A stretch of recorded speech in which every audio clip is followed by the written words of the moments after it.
I'm gonna do pine on the loft floor.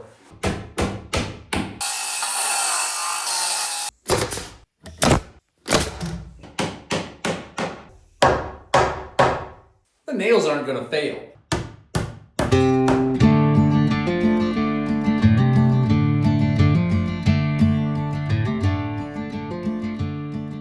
Welcome to Life on the Moose.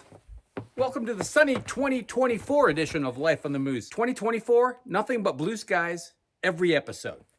I wish. It's going to be so sunny today that we're going to work in the inside. I know, sounds ironic, right? Well, there's three things I'd like to do today. One, I know you gathered from the title, we're going to put the floor down in the loft. Another thing we're going to do is put a couple collar ties from rafter to rafter in this half of the building. And I'm going to wrap those collar ties so it'll look like a beam that goes, about halfway up the pitch of the roof. I'll explain more when I get to that point. And the other thing I'd like to do is button up a little bit of framing. I don't want to really call them mistakes. Well, I guess you professionals probably would say, yeah, you made a mistake. You should have done this back then. Sometimes I tend to get a little focused on the future and getting ahead to the next step that I maybe forget one or two small little things that I have to come back later and patch up. Yeah, today's one of those. Here, I'll show you what I'm talking about. Okay, here it is. All my corners are in need of nailers. What does that mean? It means it needs one of those so that my inside wood walls will have something to nail to. So that's what I'm gonna do. I gotta button up all these corners. I know the professionals would have done this from the get-go, incorporated it into their original plan, and it would have been done by now. So I not only need to do all four corners down here, I also need to do my gable walls and add that nailer as well. These 2x6s will be my collar ties, which will eventually be a faux wood beam. Well, it'll be real wood. And it will be structural, so I guess we'll just call it a beam. But that'll go up there, maybe midway up, spanned from there to there, and that'll look good and serve a structural purpose. So the first thing I want to check off the list is the least fun, and that's getting those corners finished up. So let's do that first.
Okay, I have those nailers in, except for the loft. I decided, since I'm going to be putting a floor in there, I'll just tack those on after the floor's in, so I don't have to mess around standing on the joists up there. Might as well have a real floor to stand on, right? Okay, the next item up for bid on the Moose is right. Oh, I know, it's terrible. It's terrible. Right there. Right now it's just sitting on ladders. It's about in the right spot. Have to level it, of course. That's a rafter tie. Ultimately, do I think it's absolutely necessary from an engineering standpoint? I don't. I don't think it is. The beauty of a 12-12 pitch roof is, in theory, it gets as much pressure pushing in the bottom as it does the top because of its angle. But Karen and I both like the look of a beam, and that would add a little bit of stability because the loft, of course, ties everything together. but nothing on that open end for about 8.5 feet. The purpose in collar ties in general are to stop the rafters, if this is a rafter, let's say, to stop the rafters from spreading, from flattening out. That's what collar ties do. Keeps it all nice and tight. So this is gonna look good. It's gonna be functional. I'm gonna put 2 of them side by side, and then I'm gonna box them with, guess what? Cedar fencing. It's the way to go. Okay, well, I'm gonna level that up, nail it up, and then I'll put some structural screws in there as well. Let's keep going.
I'm back. It's amazing what happens when you take a couple of days off and think about what you're doing. I made a couple of decisions. Number one, I'm not gonna have to rip any fence boards. I changed the way I was gonna wrap it in the first place. So now I'm gonna do the sides first, and then I'm gonna wrap the bottom with a piece of fence board. And it just so happens to be just about perfect to cover everything as you're looking up. The other thing I changed, I'm not gonna do it now. I just decided it'd be easier if I made the cuts on the wall board first. That way they don't have to be so exact. And I can just trim out that beam when I trim everything else out, or after I finish up with the ceiling boards anyway. So that means straight to this loft floor. Yeah, I don't know if you can see what's going on here.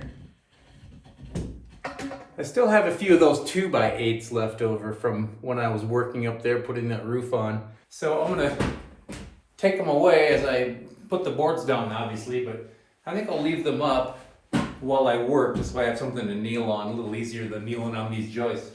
But before I do that, I'm gonna put one more timber screw in every joist. Right now I have about 4 nails in every joist, if not 5. It's overkill the way it is right now. I really firmly believe that. After I made the video on framing this, I had a lot of people comment and say, these floor joists need to be on top of the top plate. I can assure you that if I were to apply pressure even now and pull down in the middle, the nails aren't gonna fail. It's gonna be these boards that are gonna fail. So I'm not concerned about that whatsoever, especially after I sink one more of these in. It's just not gonna be an issue. Perhaps you've seen what I was gonna do with the floor. I'm gonna do pine on the loft floor. This happens to be 1x12 pine. I have 1x12 and 1x10. The reason we wanted to put something a little nicer than plywood is because we are going to leave these joists open, and then we'll probably oil or stain everything from the underside as well. So that's why we're using something a little bit nicer. This wasn't all that terribly expensive, believe it or not. Maybe 20% more than plywood, than decent plywood anyway. The fun thing is, that's about 7 feet, these are 6. So we get a little bit of a waste and we're gonna have to patch it from above, so to speak. You'll never see it from under here.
Got about half the floor finished up.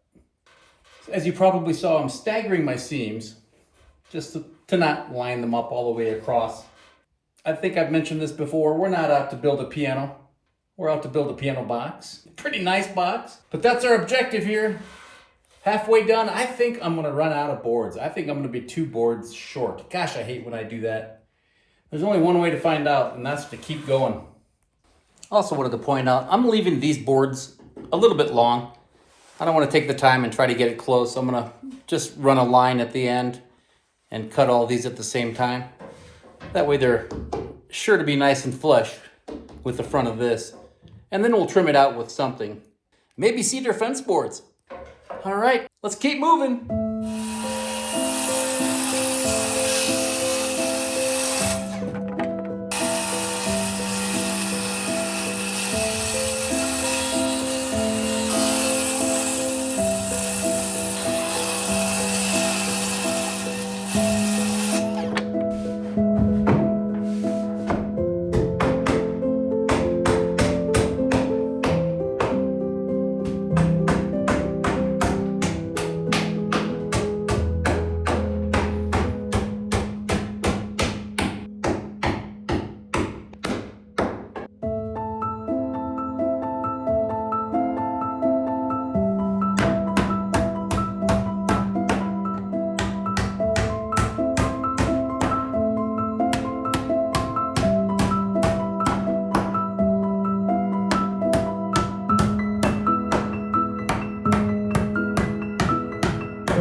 morning. Guess who didn't order enough material? Guess who had to go back to town? I think I'm gonna have to have a talk with this materials management guy. Oh, it's breezy out here. Let's get inside. All right, here's what we have. We have 16 inches left over there. So I have a 1x10 and a 1x8. And that's at about 17 inches actually, 17 1/4. So I'm gonna have to rip a little bit off of that last one. The beauty of these is they're 8 feet long, so I don't have to scab anything together. I have a little light that attaches to a Milwaukee battery. That's what I have up there going on for lighting right now. Well, what do you say we get to work?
Okay, they're all in place. Let's snap a line now and cut that edge straight. As you can see, I left most of them about a 1/2 inch long. On the very ends, I did cut those to length, just so I wouldn't have to get a Sawzall or something else in there just to finish it up. So now I can just buzz my skill saw, have a nice straight line. Oh, this, I put that in before I started putting flooring in. I forgot to mention that. All this does is hold the joists equidistant apart on 16-inch centers like they're supposed to be. A couple of them were about a 1/2 inch off, so I screwed it against that wall and then put a screw every 16 inches just to align them, just so my boards are on nice and tidy. Okay, let's cut that edge.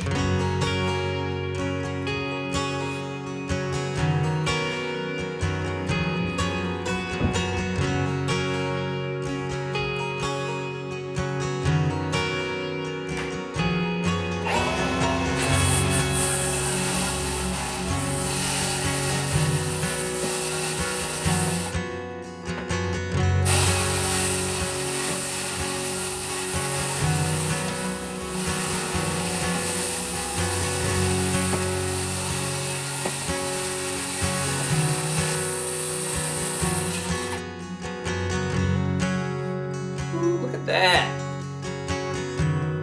Hey, that about wraps it up. Wait, one more thing. Don't go anywhere.